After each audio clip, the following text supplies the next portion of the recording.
Buenos días, República Dominicana. Buenos días a todas las personas que se levantan temprano. De nuevo, gracias por sintonizarnos. Yo sé que, como digo todos los días, personas que se levantan a las 5 de la mañana, 4:30, cuelan su cafecito, se levantan a ir a trabajar, a hacer ejercicio, a la escuela. Saludo nuevamente a mi hijo Leonardo y a Paula. Leonardo siempre me dice que salude a Dios, que se me olvida saludar a Dios. Gracias, Señor, por un nuevo día y poner ideas en nuestra cabeza. Leonardo, mi hijo, tu siervo, me llama la atención porque a veces no te saludo. Gracias otra vez, Señor, a Dios por bendecir esta patria, esta ciudad. Gracias a los técnicos de Cinevisión 19, que son quienes, cuando llegamos tempranito aquí, nos guardan el café. Yo siempre he dicho que nos guardan, hasta picadera nos guardan ellos, que ellos recogen por aquí, por de noche, que sobra, entonces nos lo guardan y nos lo recalientan en el microondas. Yo estoy bromeando, señor. Estos técnicos son unos toletes. Yo tempranito que uno llega, ya ellos están activos. Yo nunca he llegado con que no hayan estado aquí ninguno de ellos. ¿Cuál es la cámara? Porque estoy más perdido que el hijo del Inver. Esa, gracias. Disculpen, señores, que como esto se hace en vivo, uno dura generalmente, yo duro alrededor de media hora en despertarme, después que me levanto. Y entonces, yo me levanto a las 3 y pico, 3:40, 3:30, para leer un poquito de los diarios internacionales. Y hago un poquito de ejercicio, porque estoy un poquito pasado de peso por los excesos. Creo que inclusive el año pasado el renglón dieta y ejercicio quedó desierto en mi casa. Yo voy a ver 7 años, ese renglón va a estar activo. De nuevo, siempre me saluda siempre a nuestro fan Robert Valenzuela Arroyo. Soy tu fan también, no te creas. Yo te leo donde quiera que te escriba, yo te estoy leyendo. Por Robert Valenzuela, que está en una emisora tempranito, en la Z, por la mañanita. Una persona que tiene, él habla bonito, pero escribe mejor todavía. Y siempre nos apoya y nos saluda tempranito en la mañana. Hoy es 3 de noviembre, señores. Insisto en que el año va muy rápido. Yo estoy asustado, yo estoy preocupado porque yo no sé si es que personalmente me estoy poniendo más viejo o el tiempo me está pasando más rápido por la ley de la relatividad. Las noticias que tenemos locales, yo ni siquiera quería tocar el día de hoy. Yo siento como que no, estamos lloviendo sobre mojado sobre muchos temas que ya la ciudadanía conoce. Que la OISOE, que los muchachos que protestan, que la situación aquella.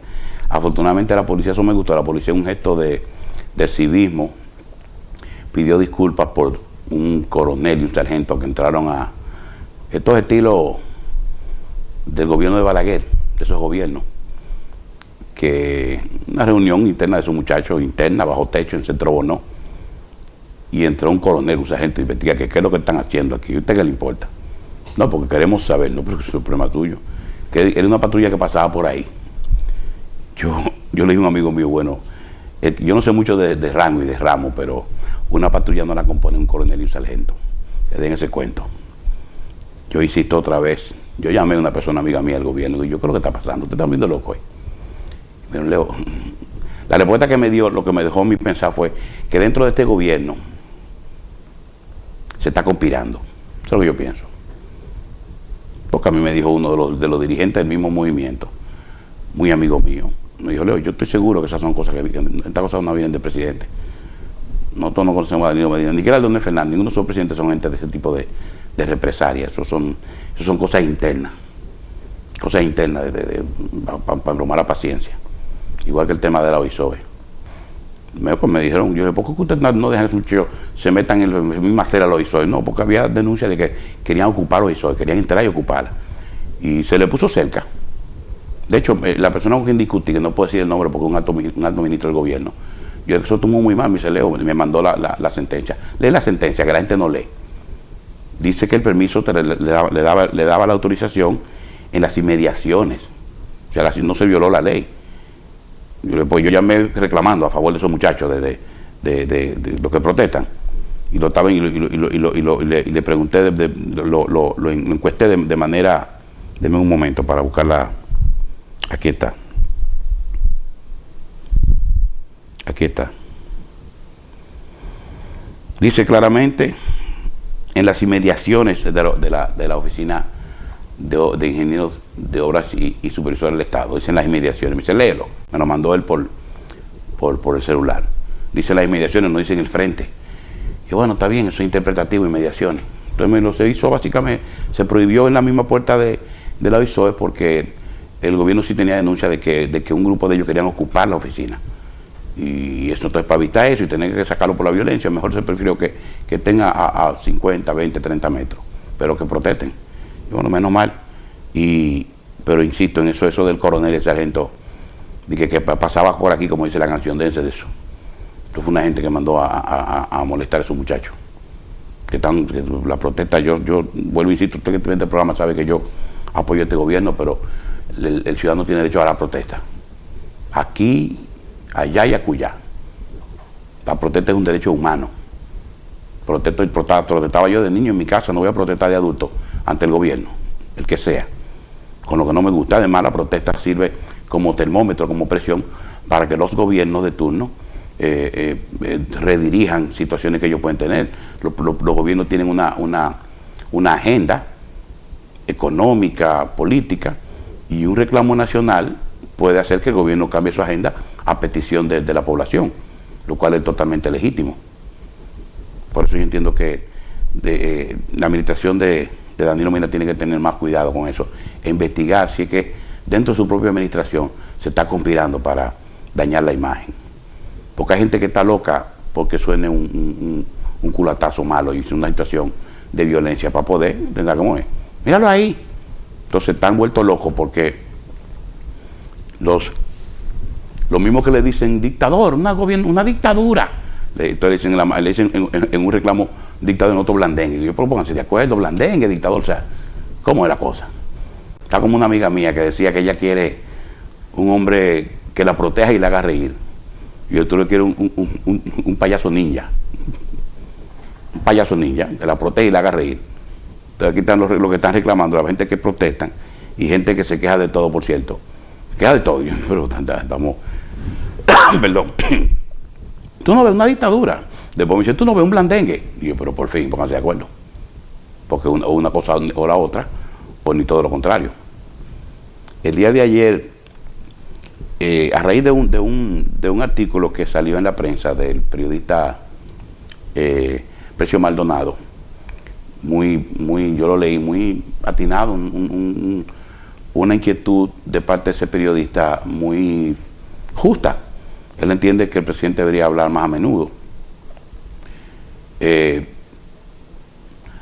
Nosotros tenemos la costumbre de copiar los modelos del referente más cercano que tenemos, que es Norteamérica, donde es un gobierno muy... Los gobiernos norteamericanos, por tradición, son muy populistas. Cuando digo populista, no es decir populista que conocemos la política dominicana, sino que es muy del pueblo y por el pueblo y para el pueblo, como dicen.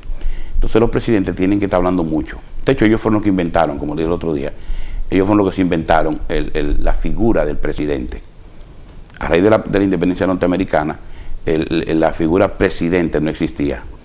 Eran emperadores, sátrapas, todos los títulos que usted quiera. Por eso cuando en Haití hay una independencia, el gobernante se nombra emperador, porque era el cargo que existía. O sea, porque ellos copian el Estado, el sistema republicano viene de la antigua Roma, greco-romano, pero Roma era lo que era más republicano, y allá se nombraba, era emperador. Y entonces ellos copian ese mismo modelo, ese mismo título. Estados Unidos, afinando lo que fue la Revolución Francesa, que fueron los primeros que establecieron un modelo nuevo. La Revolución Francesa, señores, y déjame dar un poquito de historia, me encanta esa parte. Francia, cuando tuvo su primera conato antes de la Revolución Francesa, en otras palabras, un movimiento se llamaban los enciclopedistas, me parece. En Francia, en París, básicamente, hubo una época de luz, de conocimiento, de discusión de ideas. Eso en un sistema monárquico era un poquito cuesta arriba, controlado por la Iglesia Católica, que es quien decía que los reyes eran puestos por Dios. Pero por una torpeza de manera de gobernar del rey de Francia, a diferencia de Inglaterra, cuando Inglaterra hubo un conato parecido, pero los ingleses lo que hicieron fue que crearon el Parlamento. el Parlamento le quitó un poco de poder a la monarquía y vamos a repartir el poder. Entonces, lo que eran los cortesanos, los nobles de la época, tuvieron el acceso a tener un poco de tener discutido de que no todo lo que diga el rey o la reina de Inglaterra es palabra de Dios, sino que vamos a discutirlo en el Parlamento. En Francia no, el rey de Francia se negó a todo. Pero el concepto de ciudadanía no existía. Ese concepto ciudadano no existía en el mundo, en ninguna parte del mundo. Francia es que ellos existían los nobles, existían los estos, los aquellos, eran por carta y existían los plebeyos. No había un sentido de derecho o de derecho mínimo de un plebeyo, no tenía absolutamente ningún derecho. Ningún derecho tenía un plebeyo, que usualmente se le llamaba campesino o plebeyo. Los burgueses, que eran de bourgeois y esas cosas, ellos era una escala socioeconómica que existía, donde había ciudadanos que no tenían absolutamente, había ciudadanos que no se consideraban seres humanos, como los negros, que Europa no los consideraba seres humanos, los negros de África, por ejemplo. Y cuando se da ese fenómeno de esos reclamos de los jacobistas, los enciclopedistas, y comienzan a hacer reclamos a los nobles primero, para que le hagan presión al rey de Francia. El rey de Francia se negó a todo, hasta que un día la gente se decalentó y cogió para, ¿cómo se llama?, para la Bastilla, que era un centro de detención, una fortaleza porque casualmente tenía los cañones apuntando para la población, para París. Y eso fue eso. Bueno, de hecho, aunque la Revolución Francesa tuvo un proceso muy largo, la toma de la Bastilla ellos lo toman como referente para el referente como fecha de marcado. En la Bastilla lo que había eran ellos tenían las armas en la protesta, pero le faltaba la pólvora. Y habían 3 o 4 presos ahí. Y ese fue el referente histórico francés. La toma de la Bastilla es lo que marca entonces ese proceso revolucionario. De ahí que nace entonces la gran idea de los derechos humanos individuales, el concepto ciudadano, el concepto república, esos conceptos, y fue referente que inició con todo eso. Y de ahí que nacen toda la plataforma que nosotros tenemos en el día de hoy. Si ustedes, yo les recomiendo a la gente que aprovechen ahora diciembre y noviembre para que les den un poquito de lectura en ese tipo de temas, para que uno pueda entender situaciones que son locales hoy día, los líderes de la Revolución Francesa, ese tipo de situaciones que son la base de la sociedad que tenemos hoy. Y buenos días. Buenos días, buenos días, Leo. Buenos días, los amigos televidentes. Sí. Buenos días para todos. Te extrañamos muchísimo, hombre. Hoy es 3 de noviembre ya. 3 de noviembre. Sí. Ayer era Día de los Muertos. Sí. Y antes de ayer, Día de los Santos. Que me dicen de los finados y de los muertos, yo no entendí eso. Dije Día de los finados y Día de los muertos. Yo pensé que era el mismo día. No, es de los santos. De los santos, ok. Afortunadamente el no se día 1 es el Día de los Santos. Y el día 2, Día de los Muertos. Afortunadamente no se reportó ningún inconveniente en los cementerios. Parece que la policía oyó nuestro reclamo. ¿Y tú crees que el ladrón va a ir al cementerio? El año pasado sí, robaron muchísimo. Sí, atracaron el año pasado. No atracan nada. ¿Y qué iba a llevar a la gente a un cementerio? Celulares. ¿Y para hablar con quién? Sí, con los muertos. Porque lleva un celular al cementerio, ¿está loco? Sí, no lleven. Como no hay nada que hablar. A los cementerios tú vas con lo menos posible a reflexionar sobre la vida del muerto y a rezarle a ver si Dios te oye. Sí. Más nada. Entonces usted no tiene que ir. Limpiar la con morada. Nada. Tiene que limpiarlo tú hasta la calle porque los ayuntamientos no hacen nada. Sobre todo ese cementerio Cristo Redentor, aunque ha mejorado bastante, hay que reconocerlo, es un desastre. El cementerio de la Máximo Gómez, ya por una cuestión de tiempo, el deterioro es terrible. Eso tiene 100.000 años. Pero el muerto al hoyo y el vivo al bollo. Sí. Decían los viejos de nosotros. Tan sencillo como eso. Yo quiero dar las gracias a mi amigo y hermano Pastor Vázquez, sí, que me acaba de enviar este libro que se llama El presidente Heró y los gobiernos haitianos, 1887-1899. Interesantísimo. Con aprecio para Deli Serazo, el pastor, octubre 21 del año 2015. Míralo aquí. Pastor tiene todo el Señor del mundo. Señores, busquen este libro. Pastor ha escrito ya varios libros. Sí. Se ganó un premio nacional de historia, no sé si fue con este libro o con el de las migraciones haitianas. Un tipo joven que se ha dedicado a investigar. Viene de por ahí de La Ceiba, un campo de Monteplata, Sabana Grande de Boyá, que sé yo, donde esa cosa. De La Ceiba. Y se ha dedicado a cultivar la lectura y la escritura. Sí. Tiene un libro sobre la migración haitiana, se llama Éxodo. Sí. Muy interesante. Sí, no lo podía conseguir. Lo estaba leyendo otro día, me lo prestaron. Yo le digo Voy a devolverlo. a la gente que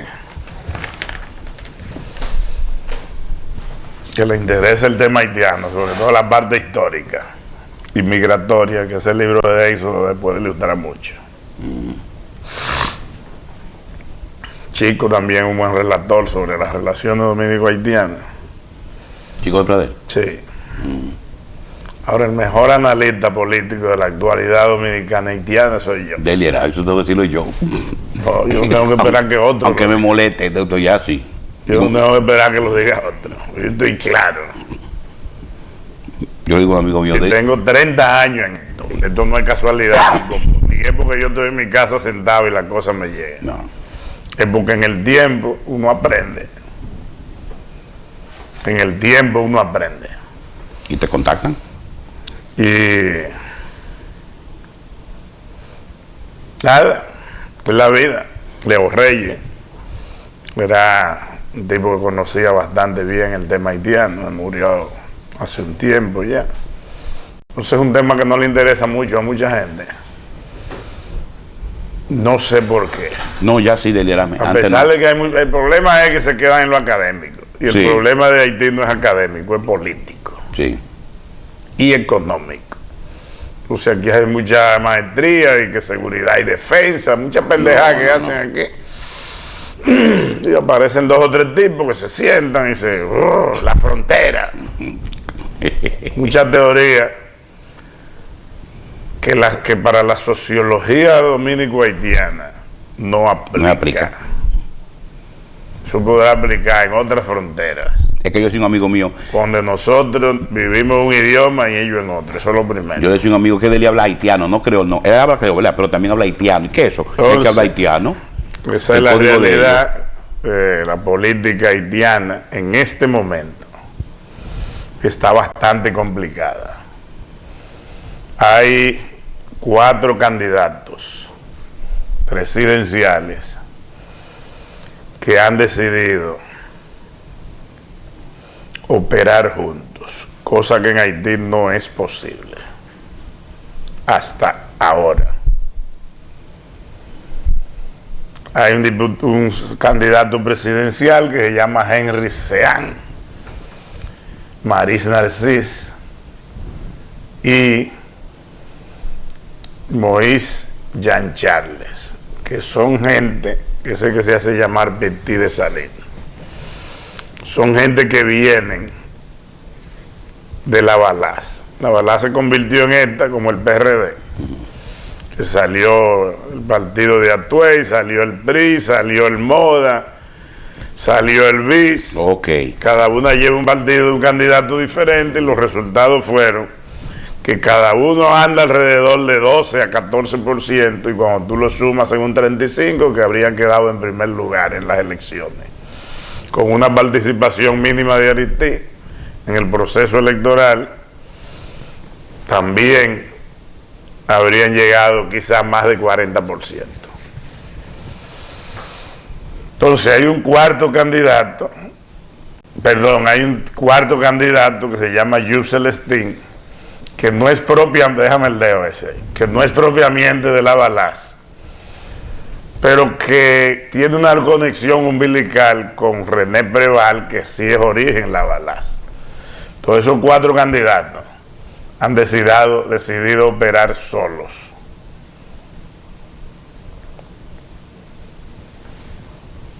Frente al gobierno.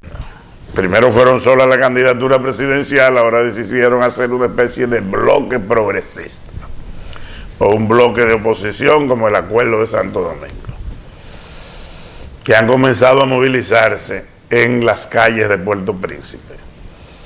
En el domingo se hizo una manifestación que movilizó decenas de miles de personas. Mañana yo le voy a poner las imágenes aquí porque no me dio tiempo de mandárselas a los muchachos y que las subieran. Eso hace interesante el cuadro político haitiano porque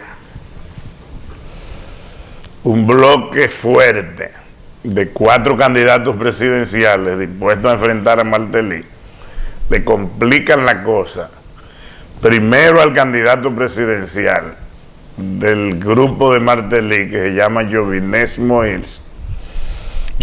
Moïse. No hacía Martelly, a menos que Martelly no asuma su candidato como una cuestión de vida o muerte. Martelly sigue siendo un presidente muy popular. Le ha tocado que lo que no pudo hacer Preval durante su gobierno como consecuencia del terremoto, la cooperación extranjera durante estos 5 años se ha ido desembolsando y a él le ha tocado ver obras que otro contrató y que otro comenzó, a él le ha tocado terminarlas. Okay. Eso ha contribuido mucho con su nivel de aceptación por las obras, pero además su carisma y atractivo personal en materia de música se mantiene intacto. Él es un tipo que le gusta a la gente. Tipo Mayimbe. Tan sencillo como eso. No es más que eso, porque Mayimbe no lo pudo convertir en simpatía política. Oh. Él convirtió su popularidad musical en simpatía política y al llegar al gobierno ha consolidado eso.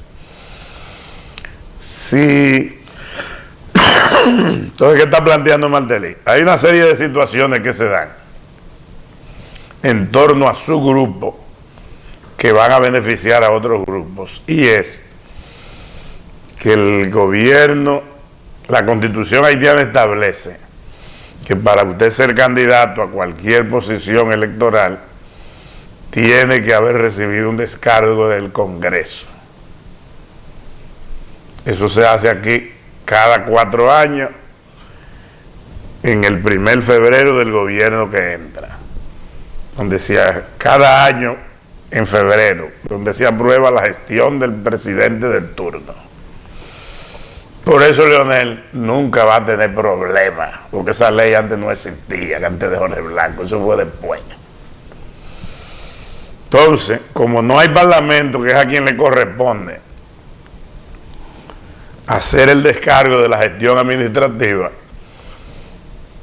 la Constitución establece que el presidente Martelly asume todas las funciones del Estado, menos la función de primer ministro, que es un empleado del presidente, aunque opera independiente en materia administrativa.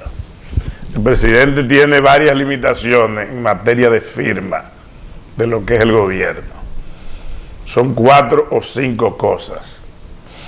Convenios internacionales, algunas cosas del presupuesto que él puede firmar solo, que son propias de él, de las relaciones internacionales.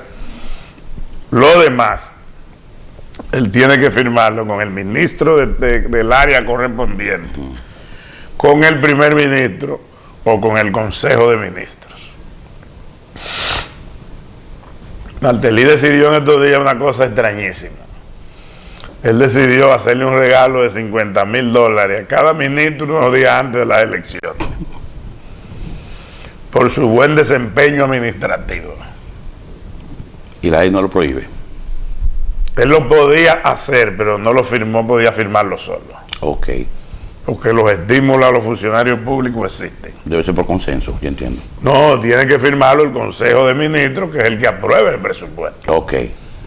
Porque son partidas extra presupuestarias. Entonces él tiene que hacer alguna modificación.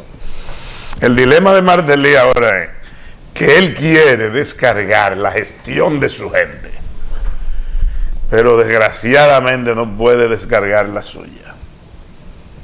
Ya entiendo. Entonces tiene otro problema, que el día que él se vaya, el mismo día que él haga el descargo, ese mismo día comienza otro cargo. Automático. Porque hay un proceso de cambio que lleva 1, 2, 3, 4, 6 semanas entre un primer ministro y su gabinete. Sí. O sea que él mañana hace un decreto descargando los 5 años. Sí, ya. Y entonces, al minuto del descargo, el cargo comienza de nuevo. Automático, sí. En lo que llega el otro ministro. Sí. Entonces él va a tener que hacer una negociación. Y entonces va a quedar él, porque él no se puede descargar a sí mismo. Ok. Oye, espérate, te he enredado. Entonces va a quedar él siendo perseguido no, pendiente de aprobación de su gestión presidencial. Ok, ahora sí. Lo que significa que puede ser sujeto de persecución política y administrativa y judicial. Entonces él ahora mismo decreto, se descarga la gestión administrativa. Sí. De ahí queda Gary Conniff, fue primer ministro, queda Jean-Max Bellerif, que era Loren Lamont, y Evans Paul. Y todos los ministros que él incluye en su nombre. Sí. O que deja de tal año a tal año. Pero si él hace eso hoy a las 12 de la noche, mañana a las 10 de la mañana, no ha llegado el nuevo funcionario que te va a sustituir, entonces tú caes en lo mismo que estabas hoy a las 12 de la noche. Sí, claro, entiendo. Y él no hay manera de que se saque el mismo. Él para hacer eso tendrá que negociar con la oposición, ser flexible en el proceso electoral, para que cuando él entre y el nuevo parlamento, como él no va a tener mayoría absoluta, él no va a poder tener quien lo descargue. Entonces lo que él no ha permitido que se haga con gente que ha pasado, lo va a vivir él. Entendiendo. Y él tiene una fuerza suficiente, pero no suficiente como para controlar. No tiene la mayoría. Entonces es un proceso de negociación muy delicado el del presidente Martelly a partir de este momento. Entonces, ¿qué está haciendo la oposición? Se han nucleado esos 4 candidatos: Yusel Sting, Henry Sean, Narcís Maris Narcís y Moïse Jean Charles, para enfrentar al candidato del gobierno. Y más aún, su propósito es, habiendo demostrado la cantidad de fraude suficiente, impedir que el candidato del presidente Michel Martelly, que es Jovenel Moïse, vaya a la segunda vuelta. Lo que se busca es impedir eso en este momento. Si Martelly lo entiende, hace una negociación y saca a su candidato, como sacaron a Yusel Sting en el 2010. Si él no le entiende, Puerto Príncipe será invivible durante los próximos 60 días o 40 días, que sea la próxima vuelta presidencial. De manera que el Haití ahora mismo está como Camboya. ¿Cómo? Hace 30 años atrás, en un estado de explosión. O como Albania.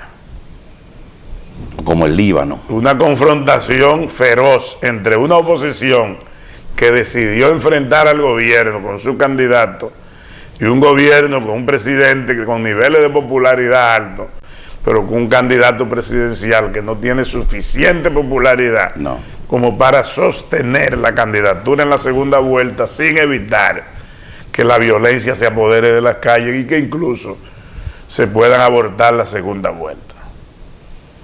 Está complejo. Es un panorama sumamente complicado. Los gringos no encuentran qué hacer, le han buscado toda la vuelta, pero Aristide respiró y se dio cuenta que estaba vivo, que él creía que estaba muerto. Eso te iba a preguntar, que esa cosa de la balaza, ¿qué tanta fuerza tiene Aristide con la candidata, esta señora que tú mencionaste? No, es que ya van los 3, ya ellos decidieron los 4 operar en bloque. Nuclearse, ya la balaza no pasa. Impedir que el candidato del gobierno gane la segunda vuelta y más aún, impedir que participe de la segunda vuelta. Que es una garantía, sí, que tiene sentido. Un poco. Es que si participa va a ser una confrontación terrible. Sí, eso es exacto. Ahí sí va a convertirse en sangrienta y muy violenta podría ser el proceso. De manera que Esa es la cualidad haitiana en este momento. Vámonos para la política criolla. Fin de semana. Muy complicada se está poniendo la política criolla.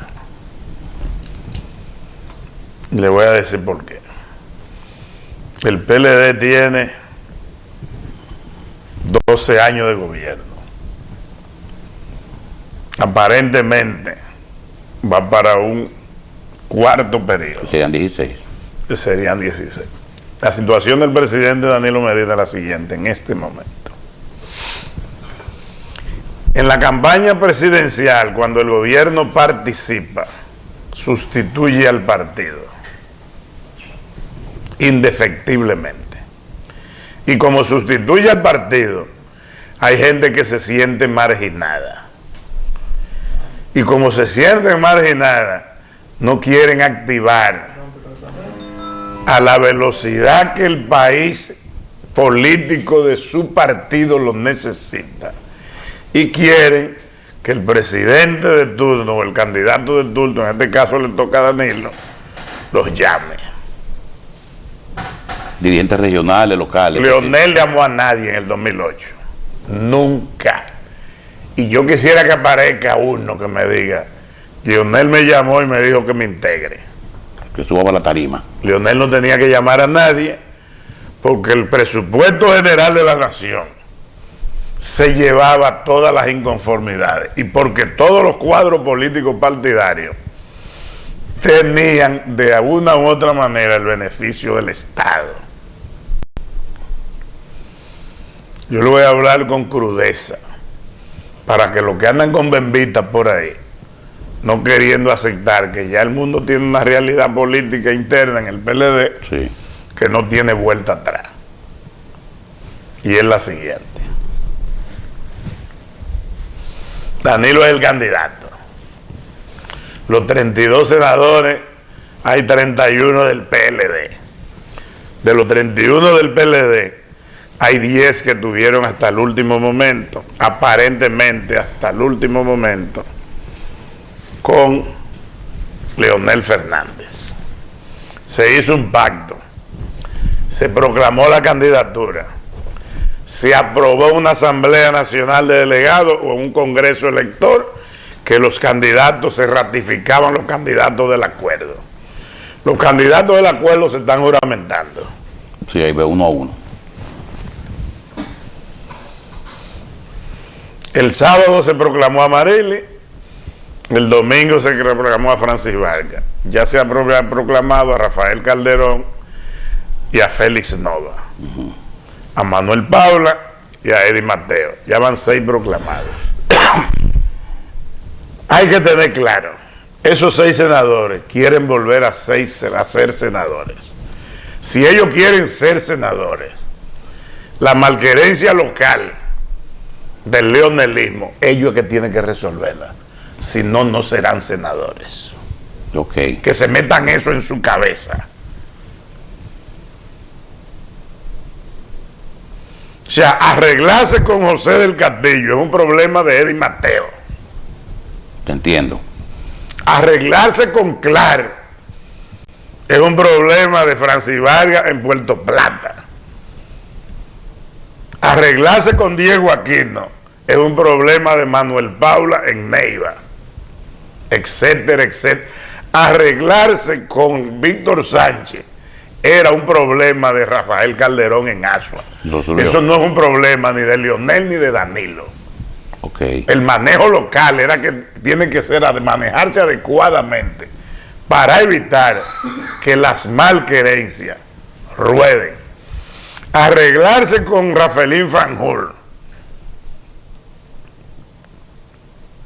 en Baní es un problema de Wilton Guerrero. A Rafaelín Fanjul no tiene que convencerlo Danilo ni Leonel. De nada. Es Wilton que tiene que deponer todo ese ímpetu arrogante y atropellante que tiene en Baní. Si no, no va a ser senador, aunque sea Bijúa el senador. Y así va a pasar con los síndicos. Sí.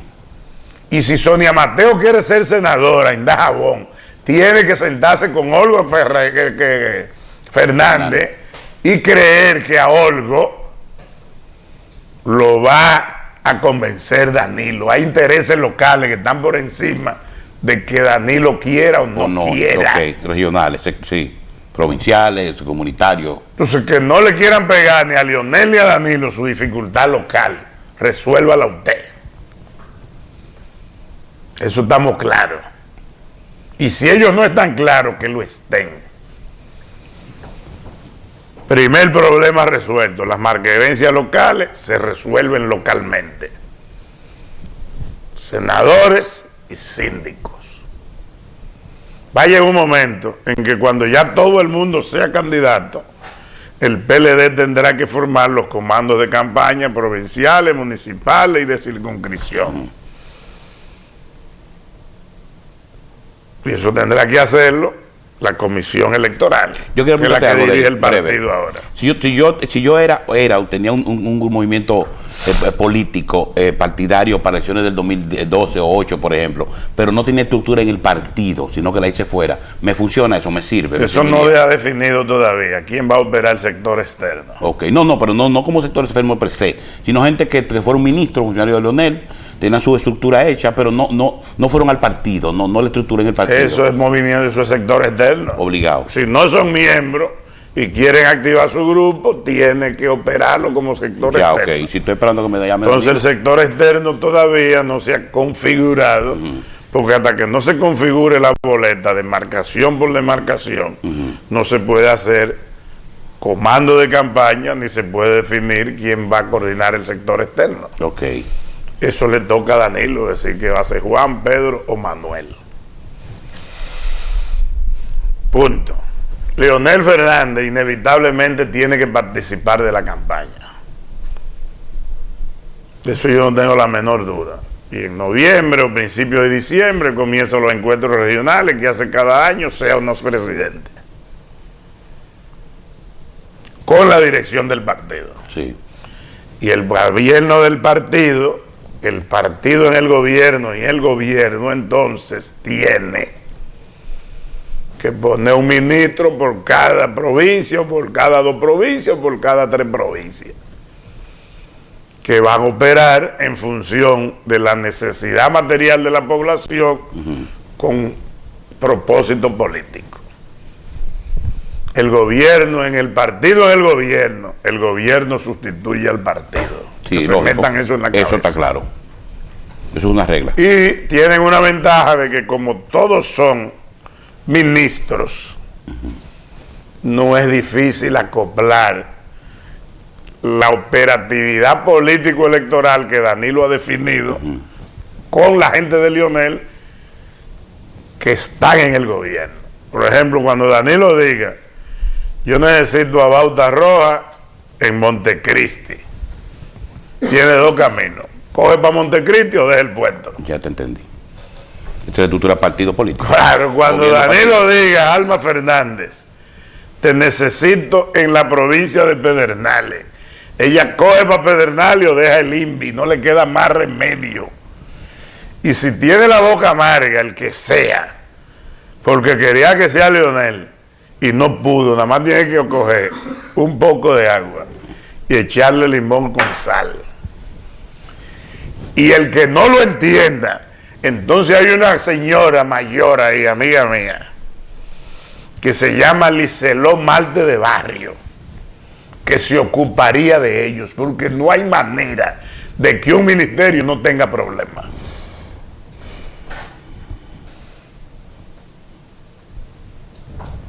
Tan sencillo como eso. Eso está muy fuerte. Eso es así.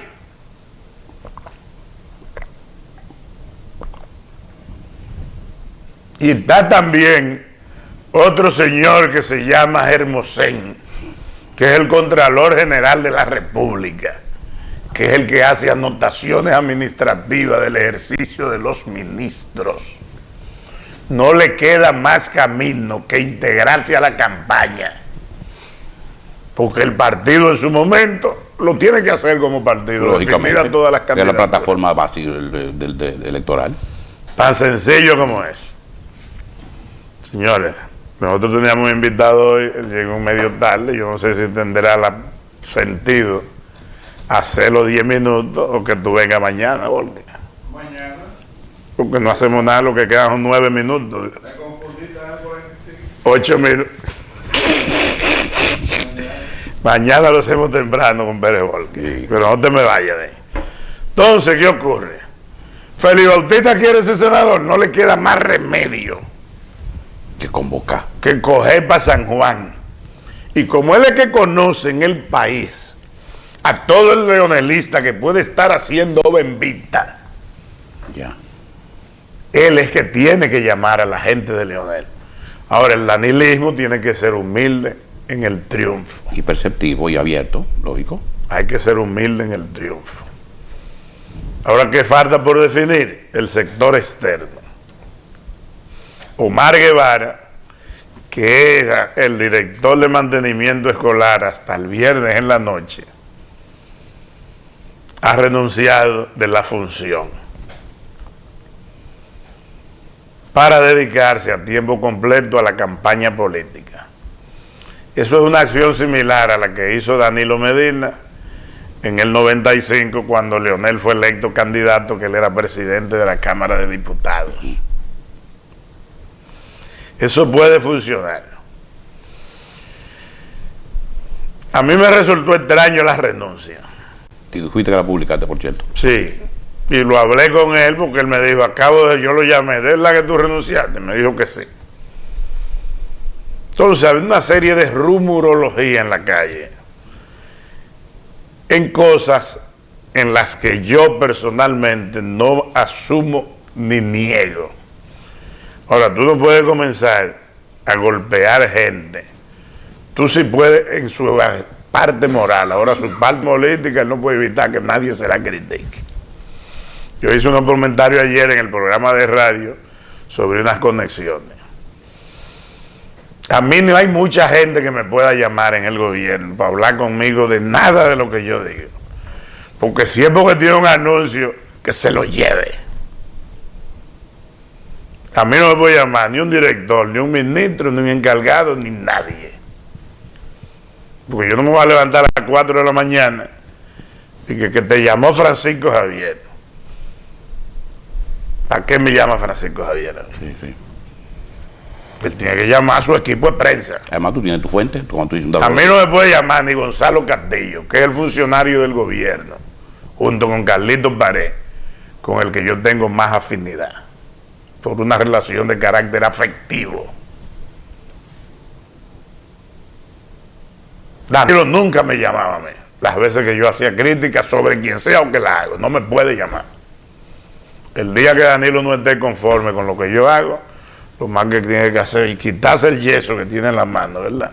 ¡Fua! Y botarme del empleo que tengo en Haití. Más nada. Y antes de eso yo vivía. Era más buen voz, inclusive. A mí me llamó Carlitos Pared anoche, porque yo le expliqué una serie de cosas que se estaban hablando. Y se hablaba de que le habían pedido la renuncia. Me dijo, Deli, eso es mentira. A Omar no se le pidió la renuncia. Por una serie de razones que él entiende que nadie se la pidió que asumiera. Él cree que como tiene 3 años ahí, dándole mantenimiento a todas las escuelas públicas del país, puede tener una conexión suficientemente amplia como para asumir un papel diferente en el proceso de campaña electoral. Y él decidió que se iba. Porque no hay un barrio, un paraje, una sección, una carretera, un municipio, un distrito o una provincia donde no hay una escuela. Como hay tanto dinero para el modelo educativo dominicano actual, sí, hay suficiente dinero para darle mantenimiento adecuado a todas las escuelas. Entonces tiene una radiación única, similar a la que tiene agricultura y salud pública. Más nadie tiene esa conexión. ¿O interior y policía? No, interior, porque interior y policía nada más tiene la gobernación. Y no maneja presupuesto. Es la radiación geográfica. El efecto de conexión inmediata con la comunidad. Sí. En cada escuela hay 300, 200, 800, 1000 estudiantes. En cada escuela hay una asociación de padres y amigos de la escuela. Sí, el impacto. En cada escuela hay 20 maestros de la ADP. En cada escuela hay 60 maestros que están en la cooperativa, en la CONAMA. En cada escuela hay alguien a quien se puede contactar y convencer de que participe del proceso de reelección de Leonilo Medina. Te entiendo. Entonces, en ese entendido, él decidió que a través de un movimiento que él tiene, que se llama Nuevo Rumbo con Danilo, dedicarse a tiempo completo a eso. Anoche él me visitó a mi casa, porque él me llamó también. Le dije, y me explicó lo que yo le estoy diciendo. Yo le dije, pero eso tú lo podías hacer desde la función. Dice, no, porque yo ando con unos paquetes de vehículos ploteados y no hay manera de que un funcionario público ande con vehículos en un movimiento sin que se diga que con los recursos del Estado. Entonces, no veo a la vista quién pudiera ser un coordinador del sector externo. Bichara no tiene tiempo porque está manejando una parte ejecutiva que es la campaña directa con Danilo. Y hay mucha queja de lo que fue él como coordinador del sector externo en las elecciones pasadas. Sí. Es una de las posiciones más complicadas que puede haber, porque la gente que no quiere ser de partido se mete a un movimiento a buscar lo suyo. Y con este escenario más raro. Yo pensaba que el sector externo este gobierno del PRD. Para que funcionara como para captar. Sí. Omar desarrolla suficiente conexión política ahora, fuera de la función, porque una cosa es siendo ministro, siendo viceministro, siendo un funcionario que conecta directamente con las escuelas y a la que la gente le da satisfacción, y otra cosa es que esa satisfacción de una reparación de una escuela, sí, tú la puedas convertir en un accionar político. Sí, una simpatía, son dos cosas diferentes. Sí. A mí me gustaría contribuir en el sector externo, sea Omar Guevara o sea quien fuera el que vaya a ser coordinador. Creo que la candidatura de Danilo tiene debilidades que solo un buen accionar de los movimientos externos puede suplir. La lucha con la sociedad civil no puede ser del PLD, porque los PLDistas tienen unos hartos. Sí, es verdad. Y el presidente es una marca, tiene un sello. Tú no puedes mandar a Francisco Javier, ni a Monchi, ni a Ventura Camejo, ni a Alma Fernández, ni a, bueno, quizá Gonzalo, sí, ni a José Ramón Peralta. Quizá José Ramón Peralta porque es de los nuevos. Ni a Alejandrina, ni a Doña Ligia, porque ya no tiene fuerzas físicas para dirigir un ministerio y está jodiendo. No tiene sentido con los periodistas, ¿cierto? Entonces, quizá Carlos Amarante Baré, que tiene una función de mucha conexión, que yo no sé si la está explotando políticamente. Lo cierto es que la candidatura de Danilo Medina necesita una conexión externa, sí, que funcione, una llave maestra, que no sea esas. ¿Qué puede hacer Euclides Gutiérrez por adentro? Crearle problemas. No, oye, no te vayas por este lado. Esos dinosaurios no se pueden enseñar mucho. Danilo, que esté claro en eso, que no enseñe esos dinosaurios.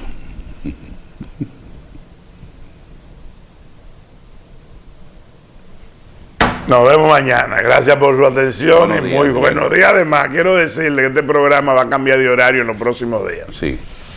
Bye bye.